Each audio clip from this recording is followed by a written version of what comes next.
আমাকে 2 লক্ষ টাকা দেবে। হ্যাঁ, বিনিময়ে তাকে 1 ঘন্টা সময় দিতে হবে। তুমি কি বলছো এসব আমাকে? তুমি ভাবলে কি করে আমি এগুলো কিছু করব? আর তাছাড়া আমি তোমার ঘরের বউ। তুমি তোমার বউকে কিভাবে পারো তোমার বন্ধুর কাছে পাঠাতে? জানবা কি বলছিলাম, কি 1 ঘন্টা তো, এটা এমন কি ক্ষতি হবে বলো?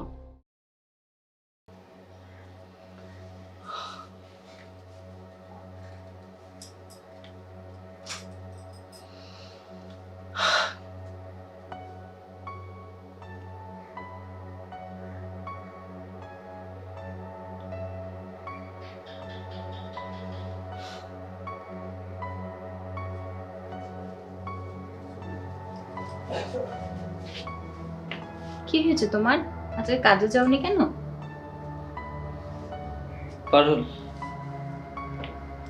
আমার তো দেখছি মরণ ছাড়া মনে হয় কোনো পথ নাই। আমি কি করব বলো?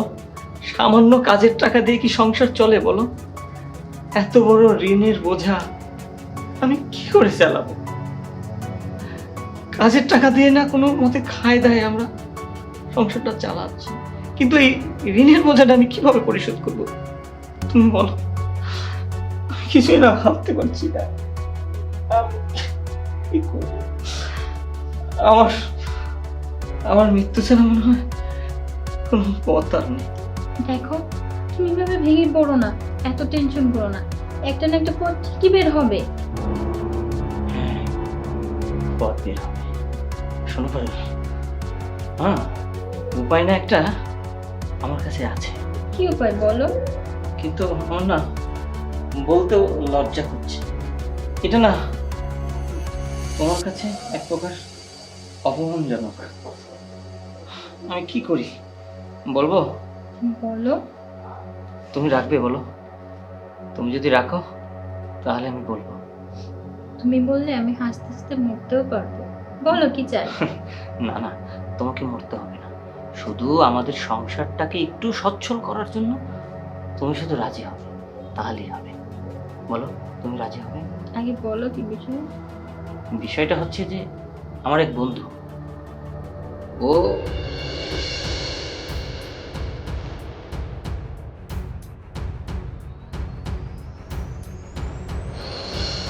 আমাকে 2 লক্ষ টাকা দেবে। হ্যাঁ, বিনিময়ে তাকে 1 ঘন্টা সময় দিতে হবে। তুমি কি বলছো এসব আমাকে? তুমি ভাবলে কি করে আমি এগুলো কিছু করব? আর তাছাড়া আমি তোমার ঘরের বউ। তুমি তোমার বউকে কিভাবে পারো তোমার বন্ধুর কাছে পাঠাতে? জানবা কি বলছিলাম, কি 1 ঘন্টা তো, এটা এমন কি ক্ষতি হবে বলো? বিনিময়ে 2 লক্ষ টাকা। এই 2 লক্ষ টাকা পেলে আমাদের যে ঋণগুলো আছে সব পরিশোধ করে আমরা কিন্তু সচ্ছল জীবনে ফিরে আসতে পারি। তুমি আর না বলো না শোনা, রাজি হয়ে যাও। তাহলে বলো, আমার ওই মরণই ভালো। যাই, আমি গলা দড়িতে মরবো, না হলে বিষ খেয়ে মরবো। শোনো, যদি আমার এই সামান্য ত্যাগ দিয়ে তোমার আমার ভবিষ্যতের কিছু হয় তাহলে তাই হলো। আমার কাছে তোমার উদ্ধার কিছু নাই। তুমি ওরে তোমার রাম। বন্ধুকে বলো আসতে। ওরে শোনা, আমি রেডি হচ্ছি ওর সাথে দেখা করার জন্য। জানো, তুমি কোনো টেনশন করো না, আমি সময় মতো ওকে নিয়ে আসবো। আমি তাহলে এখন যাই। হ্যাঁ, যাও, ওকে নিয়ে আসো।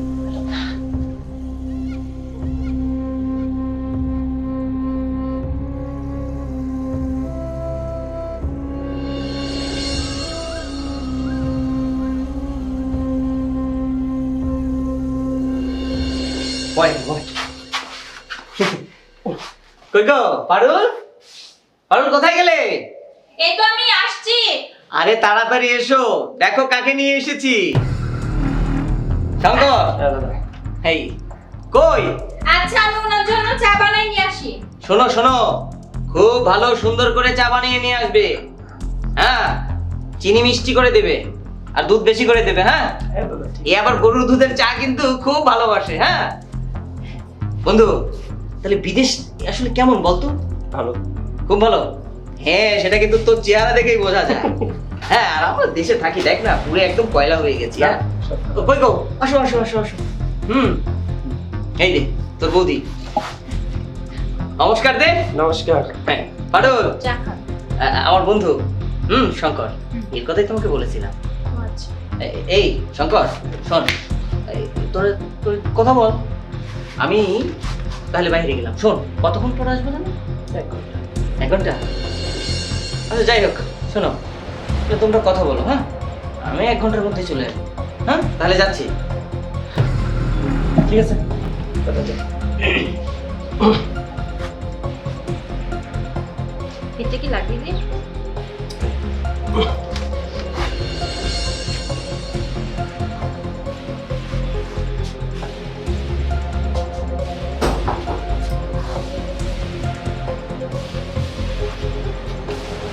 আপনার বন্ধুর কাছে আপনার যেরকম কথা শুনেছি, আপনি তো তার থেকেও অনেক সুন্দর দেখতে। যাই হোক, আপনার যেমন চেহারাও ভালো, নিশ্চয়ই সবকিছুই ভালো। আপনার বন্ধুর কাছে শুনলাম আপনি কি নাকি চেয়েছেন আমার কাছে, সবকিছু কি বলে দিতে হবে? তাহলে কি আমি দিব?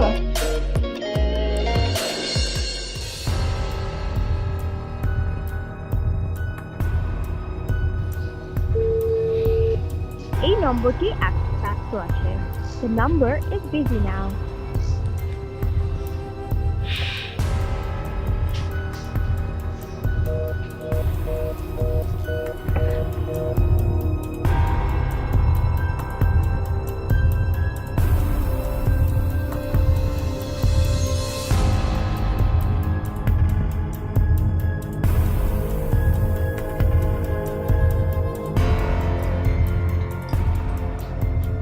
আচ্ছা শঙ্কর, তুমি আমাকে বলো তো, এই 1 ঘন্টায় তুমি আমার এতগুলো ছবি তুললা, না হলেও 40-50টা, কখনো বউ সাজিয়ে, কখনো তোমার পাশে শুয়ে থেকে, কখনো বা তোমার পাশে বসে থেকে, রান্নাঘরে।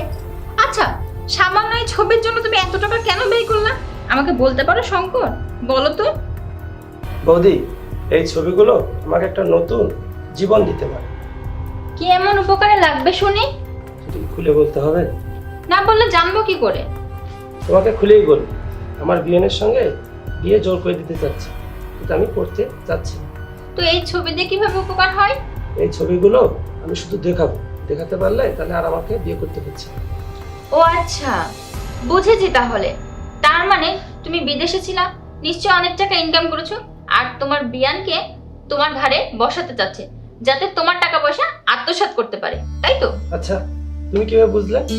এগুলো তো এখন হর হামেশাই হচ্ছে, তুমি মনে হয় জানো না। ঠিক আছে বৌদি, তুমি আমার চরম উপকার করলে, তোমাকে অনেক ধন্যবাদ। আমিও ভগবানের কাছে প্রার্থনা করব তোমার প্রবলেম যাতে সলভ হয়ে যায়। আর শোনেন, প্রবাসী ভাইদেরকে বলছি, আপনারা যারা বিদেশে থেকে মাথার ঘাম পায়ে ফেলে কষ্ট করে উপার্জন করছেন, আপনারা কিন্তু কখনোই আপনাদের মামাতো, ফুফাতো, খালাতো বা বিয়ায় কাউকে ভরসা করবে না, একমাত্র বাবা মাকে ছাড়া। যদি টাকা পাঠাতে হয় অবশ্যই তাদের কাছে পাঠাবেন, না হলে কিন্তু একবারে শেষ হয়ে যাবেন, নিজের কষ্টের টাকা শেষ হয়ে যাবে। হ্যালো বন্ধুরা, আমাদের আজকের এই ভিডিও যদি আপনাদের ভালো লেগে থাকে তাহলে অবশ্যই আমাদের চ্যানেলটাকে সাবস্ক্রাইব করবেন, লাইক কমেন্ট দিয়ে আমাদের পাশে থাকবেন।